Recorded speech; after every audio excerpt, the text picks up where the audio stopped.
자, 이어서 여러분 교재 160페이지 의미의 변화에 대해서 살펴보도록 하겠습니다. 일단 의미 변화의 양상에는 크게 두 가지가 있죠. 원인과 결과가 있습니다. 자, 의미 변화의 양상으로 한번 살펴볼까요? 자, 일단 의미 변화와 관련돼서 크게 두 가지적인 측면을 하나 생각해 본다면, 하나는 원인이 있고요. 의미 변화의 원인, 그 다음 의미 변화의 결과가 있을 것 같습니다. 자, 대체로 의미 변화의 원인과 관련돼서는 그게 네 가지가 제시되어 있죠. 첫 번째가 언어적 원인, 두 번째가 역사적 원인, 세 번째가 사회적 원인, 네 번째는 심리적 원인, 이렇게 해서 이게 네 가지 원인을 제시하고 있습니다. 결과에 있어서는 의미가 확대되든지 또는 축소되든지 이동되는 것들이 있겠죠. 이렇게 해서 그게 의미 변화에 있어서의 양상은 크게 두 가지, 원인과 결과로서 살펴볼 수 있다. 자, 일단 교재를 통해서 잠깐 설명한다면, 일단 언어적 원인과 관련돼서 얘기했을 때 전염해한 것들이 있죠. 근데 별로라는 단어가 있습니다. 일단 이런 부분은 시험 문제 가운데 어떻게 나올 수 있냐면, 의미 변화의 원인이 다른 것은 뭐냐, 또는 의미 변화의 그런 어떤 양상이 다른 것은 뭐냐, 이런 식의 문제가 나오거든요. 그럴 때 확대인지 축소인지 이동인지 뭐 그런 부분에 대해서 구별하는 유형의 문제가 시험에 출제될 수 있겠다라고 봅니다. 자, 그런 거에 대해서 전형과에 대해서 별로라는 단어 하나 기억해 두면, 이 별로라는 단어가 원래 부정의 의미가 없었는데 자꾸 이제 부정과 호응하다 보니까 이 별로의 부정의 의미가 전혀 돼서 요즘 근데 낮에 어때? 칼국수? 별로? 어때요? 이렇게 하면, 이렇게 대답하면 결국 부정의 의미가 되죠. 그래서 이 별로라는 단어가 원래 부정의 의미가 없던 것이 자꾸 부정과 호응하다 보니까 부정의 의미를 갖게 됐다라고 하는 것을 보여주고 있는 것이고요. 또 하나 우리가 기억할 수 있는 것 중에서 여러분들 오래 생각해 둘 수 있는 것도 있죠. 자, 그 민간 어휘와 어떤 전형과는 돼서 치마, 거기 치마와는 돼서 행주 치마를 써놓을까요? 행주 치마. 치마만 있는데 거기다가 행주 치마라고 써놓기 바랍니다. 자, 행주치마와 하는 데서 우리가 생각해 보면 그런 데죠. 원래 행주치마를 어원적으로 볼 때 민간 어원이라는 것은 결국 소리의 유사성, 음의 유사성에 바탕을 둔 비과학적인 어원 그 분석을 민간 어원설이라고 하는데, 행주치마 같은 경우를 과거 행주산성, 임진왜란 당시에 권율 장군과 군관민이 힘을 합쳐서 행주산성에서 외놈을 물리쳤는데, 그때 연유된 것이 행주치마다라고 이렇게 결국 어원을 파악하는 경우가 있는데, 그거 잘못된다 하는 분석이죠. 이런 것들을 우리는 바로 뭐라고 얘기할 수 있어요? 민간 어원설. 그래서 임진왜란을 거치면서 행주산성에서 입던 치마라는 의미를 갖게 됐죠. 그러나 원래 이 행주치마라는 것은 행자승들, 우리가 최초절의 훈몽자를 보면 이런 표현이 나오거든요. 대차적으로 보면 행자초마란 말이 나와요. 이 행자초마가 의문의 변화 과정을 통해서 오늘날 뭐가 됐다? 행주치마가 됐다. 그럼에도 불구하고 자꾸 이 행주라는 지명과 결합시켜서 또 결부시켜서 행주산성에서 입던 치마라는 의미로 분석하면 잘못된 분석이 있다. 자, 그래서 이 민간 어원설에 의해서 결국 행주치마라는 의미가 어때요? 변했다 볼 수 있겠죠. 과거에는 행자성들, 절에서 허드렛 일을 하는 행자성들이 부엌일을 보면서 두르던 치마가 행주치마였는데, 임진왜란을 겪으면서 행주산성에서 입던 치마라는 의미로 갖게 됐다. 이것이 바로 전염해한 언어적 원인이다라고 얘기할 수 있습니다. 또 때에 따라서는 생략에 의해서 언어적 원인이 생기죠. 근데 야, 너 어디 가냐 하니까 머리 깎으러 가. 야, 머리 깎으러 가? 또는 그러면 괜찮죠. 머리 깎으러 간다 해도 좀 그래도 이해가 되는데, 머리 자르러 가면 어떻게 돼요? 야, 심각하죠? 머리 자르러 간다. 근데 실제적으로 우리가 머리 자르러 간다고 할 때 잘 갔다 와라고 보낼 수 있는 것도 결국 머리라는 것이 머리카락을 자르러 간다, 이 카락을 줄여서 머리라고 했다는 사실을 알기 때문에 그렇게 반응을 보이는 거겠죠. 이런 것들도 우리가 얘기했을 때 생략에 한 언어적 원인이다라고 얘기할 수 있습니다. 가끔 보면 또 그런 말 쓰기도 하죠. 야, 코 나왔다 라고 하지만 실제로 코가 나오면 피노키오가 되어버리잖아요. 콧물이 나왔다. 이때 물을 생략한 상태에서 코라고 언급하는 것도 역시 언어적 원인에 속한다라고 얘기할 수 있습니다. 자, 역사적 원인이 있습니다. 시간 흐름에 따라서 사물은 변하나 언어는 보수성이 강하게 비교적 변화하지 않는데, 이때 의미는 변화를 일으키는 결과를 갖다가 가져오게 되죠. 역사적 원인과 관련돼서 제시할 수 있겠습니다. 특히 그게 세 가지 유형이 있는데요. 지시물의 실제적 변화. 그래서 우리가 배라고 하는 것은 원래 선박, 배라고 하는 것은 대체적으로 나룻배나 거룻배만 의미했던 것이 지금은 그만큼 의미란 영역이 대상이 많아졌죠. 엄청난 큰 배도 배라고 하니까요. 그런 점에서 본다면 배라고 하는 것에 있어서 지시하는 대상이 상당히 많아졌다는 점. 지시물에 대한 지식의 변화도 마찬가지겠습니다. 이 병이라는 것이 과거에는 악령의 어떤 심술에 의해서 된 거다라고 했지만 지금은 세균에 의해서, 병균에 의해서 병이 된다는 사실을 알겠다. 이것도 역시 지시물에 대한 지식의 변화가 되겠다. 지시물에 대한 정적 태도 또는 감정의 태도 있죠. 옛날에 이제 우리가 감옥소다 또는 형무소다, 교도소란 말이 있습니다만, 원래 그 감옥소라고 하는 것은 죄를 지은 사람을 가두는 것, 그런 입장에 쓰다가 일단 죄는 미워하되 사람은 미워하지 말라는 차원에서 이제는 뭘로 바뀌어요? 형무소, 죄값을 치르는 곳으로 바뀌었다가 이제는 교도소, 한때 잘못된 길을 걸었던 사람을 이제는 어때요? 마음을 갖다 교화시키는 곳, 잘 갈 수 있도록, 잘 살 수 있도록 도와주는 장소인 교도소로 바뀌게 됐다는 얘기죠. 자, 이렇게 해서 감옥소다, 형무소다, 교도소라는 것이 있다는 것도 아울러 생각해 두면 되겠습니다.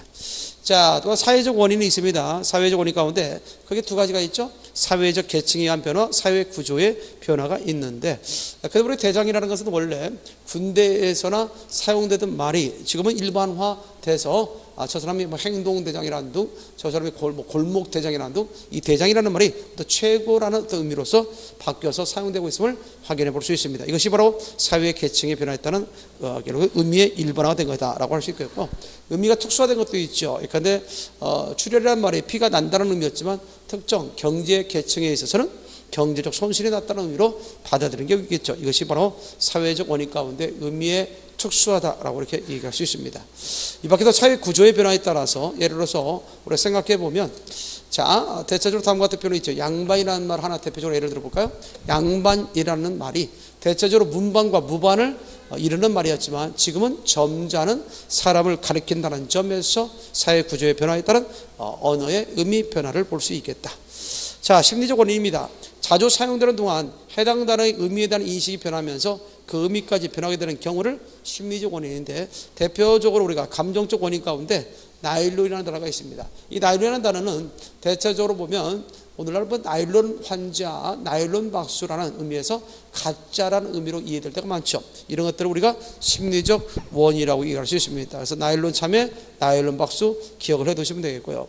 특별히 우리가 금기와 관련해서 터부시하는 것도 있죠. 예컨대 과거에 호랑이에 대해서 환을 많이 당했던 입장에서 호랑이를 입에 떠올리는 것은 상당 부분 그 부분에서 꺼렸다. 이래서 결국 산신령이라고 하는 것, 이런 금기하는 것이 바로 심리적 원인에 속한다라고 얘기할 수 있습니다. 자, 이렇게 해서 이제 의미 변화의 원인과 관련해서는 그게 네 가지가 있다. 언어적 원인, 역사적 원인, 사회적 원인, 심리적 원인이 있고, 그다음에 마지막 의미 변화의 결과가 있을 텐데, 의미 변화의 결과에 있어서는 대체로 의미의 확대, 의미 축소, 의미 이동을 할 수 있는데, 예를 들어서 하나 봅시다. 지갑이라는 예를 들어서 하나 보면, 지갑이라는 것은 원래 종이지자 써서 종이로만 만든 것을 말했지만 지금은 지갑이라는 것이 재료의 확대에 따라서 많은 부분들이 결국 종이만을 가지고 만드는 게 아니기 때문에 의미가 확대됐다라고 얘기할 수 있죠. 하나 더 볼까요? 자, 세수란 말이 있죠. 원래 씻을 해자에다가 손수자니까 손을 씻는 것만 의미했지만 지금 세수한다면 손을 씻는 것만 의미하는 게 아니죠. 얼굴도 씻고 목도 씻고 발도 씻지 않습니까? 그런 점에서 의미가, 즉 세수라는 단어가 갖는 의미가 확대돼서 사용되고 있음을 확인해 볼 수 있다는 거죠. 이 밖에 의미의 축소와 관련돼서 보면 미인이란 말, 원래 미인이란 말은 남자나 여자에게 다 쓸 수 있는 말이었죠. 그래서 우리가 조선시대에 정철에 썼던 삼인곡, 송민곡에서의 미인은, 그 당시에는 미인은 임금을 갖다 상징하는 의미로서 미인, 그래서 남자, 선조를 가리켰지만 원래 미인이라는 말은 남자에게도 쓸 수 있고 여자에게도 쓸 수 있는 말이다. 그러나 오늘날에 있어서는 미인하면 남자에게 쓰면 안 되죠. 남자에게 쓰면 망측한 형태가 되죠. 그래서 미인하면 여자를 가리키게 된다. 의미가 축소된 단어다. 하나 더 온다면 얼굴이라는 단어가 있다. 얼굴은 과거에는 전체 모습을 나타내는 말이었지만 지금은 앞면만을 나타내는 말로 의미가 축소된 단어로 쓰였다는 사실도 알 수 있겠고요. 의미 이동과 관련돼서 얘기했을 때 어리다, 어리다는 원래 어리석다라는 의미에서 지금 나이가 어리다로 바뀌게 됐죠. 그런 점에서 의미가 이동된 단어. 씩씩하다는 단어도 원래는 엄하다에서 이제는 씩씩하다로 바뀌게 됐죠. 이런 점에서 우리 단어들의 또 관계와 관련해서 생각해 볼 수 있겠다. 대표로 그 밑에 세종의 어지라는 글과 관련돼서 제시하고 있는데요. 놈이라는 말이 있죠. 원래 그 놈이라는 말은 일반 사람을 나타내는 말입니다. 일반 사람을 지칭할 때 쓰는 말이었는데 오늘날의 놈이라는 것은 함부로 쓸 수 없죠. 왜? 욕에 가까운 말로 인식하고 있기 때문에 이놈 저놈 할 수 없게 됐습니다. 그러니까 의미가 축소됐다라고 얘기할 수 있겠습니다. 영감이라는 말은 원래 당상관, 상품 이상의 당상관을 가리키는 말이었다가 지금에 있어서는 나이든 남자 노인을 가리키니까 의미가 확대된 것이고, 짐승이라는 것도 원래 살아있는 어떤 생물체를 나타낼 때 살아있는 모든 것을 중생이라고 했다가 중생에서 결국 짐승이 나왔기 때문에 짐승은 이제 동물만을 가리키는 말로 의미가 축소된다는 거죠. 인정이라는 말은 원래 뇌물의 의미였어요. 뇌물의 의미였다가 지금은 이제 사람들에 있어서의 그런 주는 정 정도로 이해되기 때문에 의미가 이동됐다라고 얘기할 수 있는 거고, 지갑이라는 것은 의미가 확대된 단어다. 따라서 결국 여기서는 의미의 축소된 단어와 관련된 문제였으니까 답은 2번이 가장 옳은 정답이 되겠습니다. 자, 기출 예상 문제 가운데 여러 가지 있습니다만 쭉 여러분들 한 번씩 풀어보면서 한두 가지만 풀어볼까요? 166페이지에 11번 문제. 다음 중 의미가 분명하고 자연스러운 문장은 뭐냐 그랬을 때에 학생들이 다 오지 않았다 할 때 이 다에서 우리가 안부정문의 중의성에서 특히 수량부사에 의한 중의성을 얘기한 적이 있었죠. 학생들이 다 오지 않았다 할 때 다가 전체 부정인지 부분 부정인지 따라서 학생들이 다 오지 않았다 해도 중의성이 있다는 것이고, 2번 같은 경우에 있어서 나는 철수와 영희를 만났다 할 때 이 경우는 주체의 모성이죠. 나가 철수와 더불어 영희를 만난 건지 아니면 둘을 만났는지. 또 세 번째 같은 경우는 선생님이 보고 싶은 학생이 많다 할 때 보고 싶다의 주체가 선생님인지 아니면 뒤에 학생인지에 있어서 주체의 모성이 있다는 것이고, 네 번째 같은 경우에 있어서는 이것이 내 동생이 그린 그림이다 할 때는 오히려 정보를 추가해 줌으로써 중의성을 해제한 거죠. 만약에 이것이 관용격 조사에 의해서 이것이 내 동생의 그림이다, 내 동생의 그림이다 이렇게 했다면 중의성이 있을 수 있지만 정보를 추가해 줌으로써 중의성을 해제한 결과다라고 얘기할 수 있습니다. 다섯 번째와 관련해서는 내가 좋아하는 수원의 선인을 만나고 싶다 할 때 내가 좋아하는 수원을 꾸밀 수 있고, 그 다음에 뭘 꾸밀 수 있다는 점, 선인을 꾸밀 수 있다는 점에서 결국 중의성이 있을 수 있다라고 볼 수 있겠네요. 하나 더 볼까요? 167페이지에 14번 같은 문제 한 번 더 해결할 수 있겠네요. 다음 중 의미의 중복이 없이 가장 경제적으로 표현된 문장은, 한마디로 말해서 잉여적 표현이 아닌 문장을 찾으라는 식의 문제죠. 모르는 사이 우리는 서로를 까놓듯하게 잊어가고 있다 할 때 이거는 중의성이 없네요. 1번이겠고, 2번 같은 경우는 대강의 개, 이 개자가 대강개자입니다. 대강개자. 그러니까 결국 앞에 대강이라는 말이 중복됐다 볼 수 있는 것이고, 세 번째와 관련해서는 나이 60이 돼서야 지나온 과거, 과자가 지나갈 과자니까 결국 지나온 중복됐고요. 네 번째에 있어서는 그의 사상이 밖으로 표자가 결국 표출할 때 출자가 날출자니까요. 그러니까 겉으로 나오는 것, 밖으로 표출된 것, 밖으로가 중복됐네요. 그래서 14번의 답은 1번 정도 해두면 되겠다. 자, 15번 같은 문제도 나올 수 있겠네요. 다음 중 의미 변화와 관계가 없는 것은 뭐냐 할 때 중생, 얼굴, 계집, 사람과 관련돼서 제시할 수 있는 건데, 이 중생이라고 하는 것과 관련돼서 생각해 볼 수 있는 거죠. 중생은 전체 살아있는 걸 가리키다가 이제는 짐승이라는 의미 또는 세속인, 불가에서 말하는 중생으로 의미가 축소된다. 얼굴은 의미가 축소된다. 계집도 의미가 축소된다. 그러나 사람은 그대로 있는 관계. 15번 4번 정도 해결해 둘 수 있어야겠네요. 하나만 더 풀을까요? 그렇죠. 168페이지 19번 같은 문제. 다음 중 어휘 확장의 예는 뭐냐 그랬죠. 어휘 확장. 그래서 달이나 영감이 있을 때, 원래 달이라는 것은 그리고 유정체, 동물이나 인간에게만 썼던 것이 이제는 무정명사에도 쓸 수 있겠죠. 따라서 상다리, 책상다리도 쓰고 있으니까요. 이때의 다리에 대해서 의미가 확대됐다. 영감도 역시 의미 확대됐고, 어리다, 씩씩하다는 의미가 이동된다는 거, 짐승, 계집은 의미가 축소된다는, 어여쁘다는 의미가 이동된다니까 어휘 확장의 예로만 묶인 것은 1번이 되겠네요. 이렇게 해서 의미 변화의 원인과 의미에 있어서의 그런 변화의 양상, 결과 부분에 대해서는 의미의 확대, 의미 축소, 이동 등등에 대해 저도 우리 교재 속에 나와 있는 것들을 암기해 두는 것이 좋겠습니다. 자, 우리는 오랜 시간 동안 뭘 배웠습니까? 예, 그렇습니다. 문법에 대해서 언급을 했습니다. 제일 처음에 이제 우리가 언어와 국어 파트 약 한 문제 정도 나온다고 했는데, 언어와 국어 파트에 있어서는 주로 이제 언어의 특성, 언어의 기능, 국어의 특징, 그 다음에 한글에 있어서의 제적 원리 정도를 좀 기억해 두시라고 했고요. 그 다음에 현대문법으로 봐서 의문문 파트에서는 의문의 단위랄지, 그 다음에 의문의 분석, 또는 의문의 변동, 체계에 대해서 기억해 두라고 했습니다. 형태로 파트에 와서는 역시 단위에 대한 이야기, 형태수와 단어와 같은 단위에 대한 이야기와 더불어서 품사 구별의 문제 또는 단어 형성 과정에 대해서 설명한 적이 있죠. 문장론과 관련돼서 문장론의 단위로서는 어절, 구, 절이 있다는 사실과 더불어서 문장 성분에 대한 이야기, 그 다음에 문장의 짜임에 대한 이야기, 문법의 여러 표현에 대해서 얘기했죠. 뭐 높임 표현을 얘기한다든지 부정표현을 얘기한다든지, 그 다음에 우리가 얘기했을 때 사동표현, 비동표현, 시제 표현까지 살펴봤었습니다.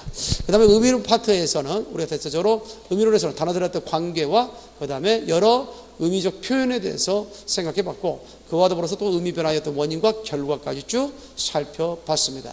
자, 일단 시험에 있어서 비중이 좀 높은, 그래서 적어도 3문제 내지 4문제 정도 언급되는 문법 파트에 대한 설명을 좀 했고요. 이런 문법이 이제 기초가 되고 원리가 되어서 이제는 본격적으로 여러분 교재 170페이지에 있는 어문 규정에 대한 이야기를 할까 합니다. 상당히 이 부분도 역시 중요하고요. 또 우리가 반드시 해결해야 되고 또 학습을 철저히 해둬야 할 부분이 바로 어문 규정이다라고 얘기할 수 있습니다. 자, 교재 170페이지의 어문 규정과 관련돼서 살펴보도록 하겠습니다.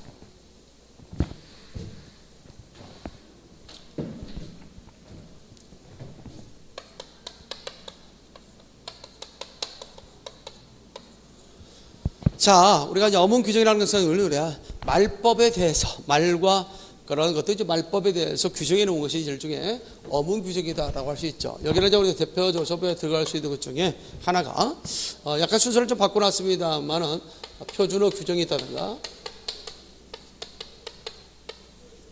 두 번째는 한글 맞춤법이 있다든가, 다음에 세 번째에 있어서는 로마자 표기법 또 외래어 표기법이 있다든가,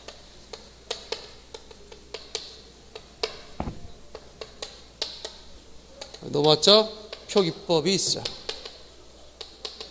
따라서 시험문제 가운데 나왔을 때 다음 중 어문 규정상 어긋난 것은 뭐냐 했을 때는 이 네 가지가 다 포괄적으로 들어가는 것이고, 또는 개별적으로 시험문제 출제됐을 때는 표준 규정에 어긋나는 것은, 한글 맞춤법에 어긋나는 것은, 외래 표기법에 어긋나는 것은, 또는 노마자 표기법에 어긋나는 것은 뭐냐, 이런 식의 질문이 더러 시험에 출제되기도 합니다. 따라서 이런 어문 규정 파트에 대한 기본적 이해가 있어야 되겠다. 특히 표준 규정 부분에 있어서는 뭐까지 포함되어 나타나냐, 표준 발음법까지 언급이 같이 되어 있고요. 한글 맞춤법 속에 있어서는 어떤 내용이 들어가 있죠? 그렇죠. 띄어쓰기, 띄어쓰기랄지 문장부, 띄어쓰기와 문장부호까지 포함되어 있다는 사실을 기억할 필요가 있다. 따라서 어문 규정은 이런 전체 영역을 가지고 물어보는 것이다 라고 얘기할 수 있겠습니다. 자, 일단 여러분 교재 170페이지에 일단 표준어 규정에 앞서 한글 맞춤법에 대해서 우리가 설명을 좀 해드리도록 하겠습니다. 자, 처음에 한글 맞춤법에 대한 이야기부터 하도록 하겠습니다. 자, 한글 맞춤법에 의해서 가장 중요한 것 중에 하나가 총칙에 대한 이해라는 것. 그래서 여러분 교재 총칙 2 한번 해볼까요? 1항 한글 맞춤법은 표준어를 소리대로 적되 어법에 맞도록 함을 원칙으로 한다. 자, 그래서 총칙에 대한 기본적 이해가 있어야 되겠다. 한글 맞춤법 총칙 제1항. 일단 대상은 뭐냐? 한글 맞춤법의 대상은 표준어를 대상으로 한다. 자, 그러면서 우리가 또한 두 번째 표기에 있어서 표기의 원칙, 표기의 법, 표기법이라고 할까요? 표기의 원칙이라고 할까요? 일단은 두 번째, 첫 번째 우리가 기억할 수 있는 것이 뭐냐? 소리대로 적는다. 소리대로 적는다는 부분이 상당히 중요하죠. 왜? 한글 갖다 만들게 된 취지는 결국 소리는 있지만 그 소리를 표현할 수 있는 문자가 없었기 때문에 그 소리를 표현하기 위해서 한글을 만들었으니까 한글을 갖다 만들 창제 취지에 부합되는 것은 바로 소리대로 적는 것이 되겠죠. 이것을 뭐냐? 소리라도 적는다는 말은 소리를 드러낸다는 거죠. 그래서 표음주의. 이것을 표음주의라고 얘기한다. 자, 거기에 따라서 이제 어법에 맞게 적는다. 어법에 맞게 적는다. 이런 표현이 있을 수 있겠죠. 자, 이렇게 어법에 맞게 적는다는 것은 뭐냐? 형태를 밝혀 적는다. 이거는 형태를 밝혀 적는다. 어법에 맞게 적는다. 형태를 밝혀 적는다. 이런 표현이 될 수가 있겠죠. 이것을 우리 뭐냐? 의미를 밝혀 적는다는 면에서 이것을 무슨 주의라고 하냐? 표의주의. 자, 그래서 그게 표기의 원칙은 그게 두 가지. 소리대로 적는 것, 어법에 맞게 적는 것이 있다. 이것이 이제 원칙입니다. 자, 원칙이지만 소리대로 적다 보니까 때에 따라서 의미를 구별하기가 힘들 때가 있다. 그래서 형태를 밝혀 적는다. 어법에 맞게 적는다. 이거는 다른 말로 바꾸면 의미를 밝혀 적는다와 똑같습니다. 의미를 밝혀 적는다. 이런 식으로 제시할 수 있겠죠. 따라서 총칙 제1항을 잘 기억해 두는 게 좋아요. 저는 이것을 표준어라고 해야 되는데 자칫 표준어를 뭐 고유어라고 한다든지 또 한자로 한다든지 이러면 틀리게 됩니다. 표준어는 국어로서 그 국어의 체계 속에는 고유어, 한자, 외래를 다 포함하고 있지 않습니까? 그런 점에서 표준어라고 해야지 자칫 고유어, 한자, 우리말 이런 말이 나오면 그런 말에 현혹돼서는 안 된다는 점. 따라서 한글 맞춤법의 대상은 표준어를 대상한다. 표준어의 산정 기준과 관련돼서는 그게 세 가지 조건이 있죠. 나중에 표준어 할 때 한 번쯤은 여러분들 다 교재상에 나와 있으니까 좀 확인하면 되는데, 첫 번째가 대체적으로 우리가 시대적 조건, 그다음에 지역적 조건, 그다음에 세 번째로 우리가 예를 쓰는 조건이 뭐가 있습니까? 그렇죠? 계층적 조건이 있습니다. 자, 이런 것들을 들어서 제시할 수 있겠다. 자, 첫 번째 우리가 시대적 조건과 관련돼서 얘기한다면 이거는 뭐예요? 현대가 시대적 조건이고요. 지역적 조건과 관련돼서 얘기했을 때는 서울적이죠. 그 다음에 계층적 조건과 관련돼서 얘기할 때는 뭐요? 그렇죠. 교양 있는 사람이죠. 교양 있는 사람. 자, 이런 것들이 하나의 계층적 조건으로서 이해될 수 있겠다. 이렇게 해서 시대적 조건, 지역적 조건, 계층적 조건으로 나누어서 설명될 수 있다는 것도 우리가 생각해 둘 필요가 있지 않느냐. 그래서 표기의 원칙과 관련돼서 소리대로 적는 것, 무슨 주의? 표음주의. 어법에 맞게 적는다. 자라도 무슨 주의? 표의주의. 이렇게 해서 정리를 좀 해둘 수 있겠고, 더불어서 시문제 이렇게 출제됐다면 이렇게 나오겠죠.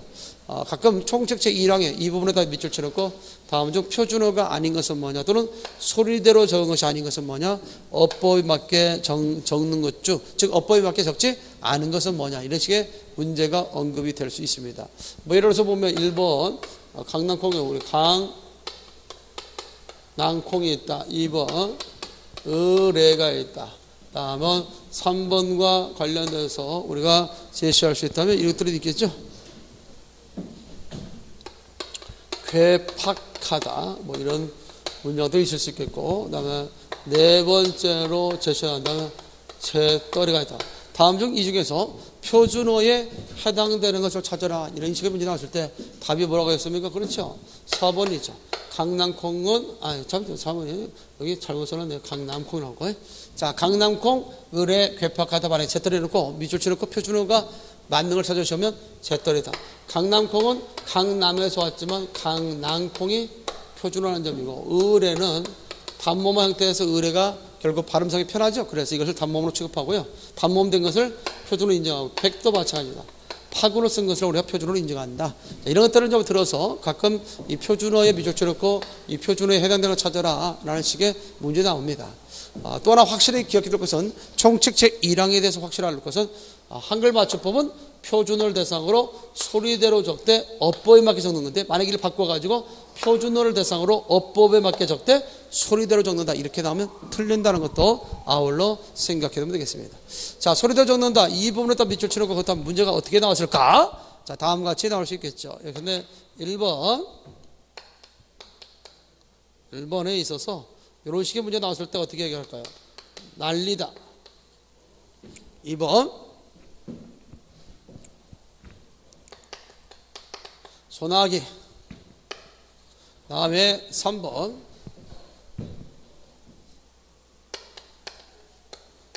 태릉.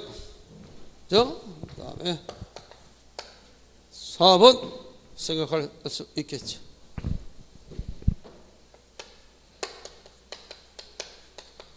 다음 중 소리들을 적은 것이라 볼 수 없는 것은 뭐냐? 즉 여기다 밑줄 쳐놓고 여기에 해당되는 상황이 아닌 것을 찾아라. 이 시험에 나올 수 있어요. 그래서 날리다, 소나기, 태릉, 잡히다 할 때 이때 날리다도 소리들을 적었죠. 날리다. 소나기도 마찬가지입니다. 태릉도 역시 소리들을 적었죠. 그러나 잡히다는 비읍과 히읗이 축약돼서 뭐가 됩니까? 예, 그렇습니다. 잡히다가 되죠. 따라서 결국 이것은 결국 소리를 적은 것이 아니고 형태를 밝혀 적었음을 알 수 있다. 이런 식으로 문제가 지적되기도 합니다. 자, 그 다음에 이제 170페이지 밑에 2에 보면 문장의 각 단어는 띄어쓰면 원초라고요. 그래서 우리 국어에 있어서 띄어쓰기의 단위는 단어 띄어쓰기라는 점. 두 번째, 외려는 외려표기 따라 적는다. 외려표기법은 나라들마다 표현의 양식이 좀 다르기 때문에 그 부분에서는 따로 사정할 필요가 있다는 거죠. 따라서 한글 맞춤법이라는 것은 한글을 옳게 적는 법인데 결국 이 부분에 대해서는 우리 한글 맞춤법상에 언급되고 있는 것은 국어의 체계 속에 고유어와 한자에 관련된 것만 언급되어 있고요. 외려에 대해서는 따로 외려 표기법을 통해서 제시가 되어 있다는 거 다시 한번 알아두기 바랍니다.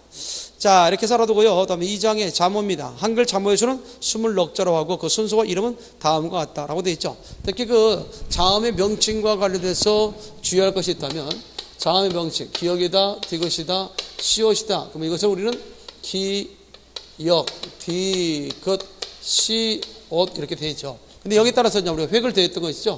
이것이 있다면 이것은 뭐라고 해야 된다? 자칫 잘못해서 키역이라고 하면 틀리게 됩니다. 뭐라고 해야 돼요? 키역이라고 해야 된다는 것이고, 이것도 역시 보면 여기다 획을 더한 것 가운데 이것을 티귿이라고 하면 틀리게 돼요. 이것도 티귿이라고 해야 된다는, 이것들에 대한 명칭, 자음의 명칭에 대한 문제가 더러 시험에 나올 수 있겠죠.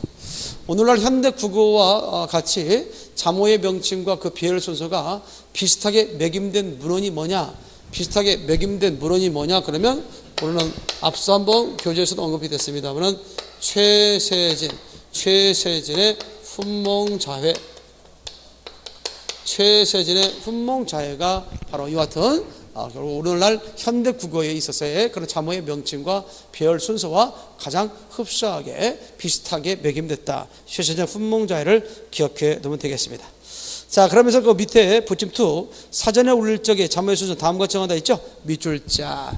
자, 그 부분을 통해서 시험 문제 제시됐던 것이 뭐냐면, 일단 이 부분에 있어서 우리 하나 기억해야 될 것은 앞서도 했습니다만은 일단 기역이 있습니다. 그 다음에 니은이 있습니다. 근데 니은이 오기 전에 이 중간에 쌍기역, 된 소리가 뒤에 따라온다는 거죠. 기역, 쌍기역, 니은, 디귿, 쌍디귿, 그 다음 비역, 쌍비역, 이런 식으로 나가게 된다. 그렇다면 이 중간, 이 사이는 뭐가 작동하느냐? 이것은 몸의 순서를 통해서 제시하게 된다. 그래서 아, 야, 어, 여, 오, 요, 우, 유, 이 이렇게 해놓고요. 이 부분에 따라서 다시 한번 이 값을 가면 되죠. 얘가 있다, 얘가 있다, 그 다음에 얘가 있다, 그 다음에 얘가 있다. 이 경우를 조심하게 봅니다.